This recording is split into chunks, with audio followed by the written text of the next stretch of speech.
মানে অনেক বিরক্ত করে, খাবার খেতে চায় না, একদম দুষ্টামি করে বেশি, মানে খাবার নিয়ে খুবই জ্বালা যন্ত্রণা করে। ওসব বাচ্চা করে আন্না মনে করেন এরম মজা কইরা এরম স্বাদ কইরা রান্না করে দিবেন। এই দেখেন গরত্বটা দেখলি তো কত সুন্দর দেখা যাইতেছে, দেখছেন নি নাস্তাটা এরকম সুন্দর কইরা মজা কইরা রান্না করে দিবেন। চারটা চুটটা একবারে খাইয়া কইব আম্মা আরেকটু দেও, কথা কইতে পারলে কইব আম্মা আরেকটু দেও, আর কথা না কইতে পারলে মনে করেন এসে যে আপনাদের ইশারায় হাত দিয়া চোখ দিয়া সব দিয়া বুঝাইব যার একটু খাইতে মন চাইতেছে। দেখছেন কি সুন্দর এরকম মজা মজা করে রান্না করে দিবেন। এটা আমি কি দিয়ে রান্না করছি জানেননি? এটা রান্না করছি হয়েছে যাইয়া 2 চামচ সুজি হালকা একটু বাজ্যা নিয়েছি, সুজিটা বাজ্যা পানি দিয়ে দিছি, পানি দিয়ে আমি 2 চামচ আটা পানি দিয়ে গুলে নিয়েছি, গুললে এর সাথে মিশিয়ে দিছি, মিশিয়ে দিয়া তারপরে হয়েছে যাইয়া ডিম ডারে দিয়া সাথে সাথে চোক্কা একটা জিনিস দিয়া গুপতেছিলাম যেন একবার বেশি দলা যে না বাদ্যা যায়, নাহলে আবার বাচ্চা খাইতে পারবো না, বুঝেন না?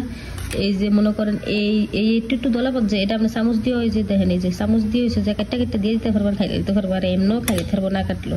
কিন্তু বেশি চাক্কা যদি বড় হয়ে যায় তাইলে কি খাইতে পারবো ডিকন, তাইলে তো হাঁটতো না। এই দেখেন কুসুন্ডি কি সুন্দর করে মিশছে, দেখছেন নি? এইভাবে মজা করে হাইফাই করে বিএফি করে রান্না করে দিবেন, শক্তিও হইব পুষ্টিও হইব, খাওয়ানো মজা লাগবে, বুঝেন না এনারা? এইভাবে দিবেন।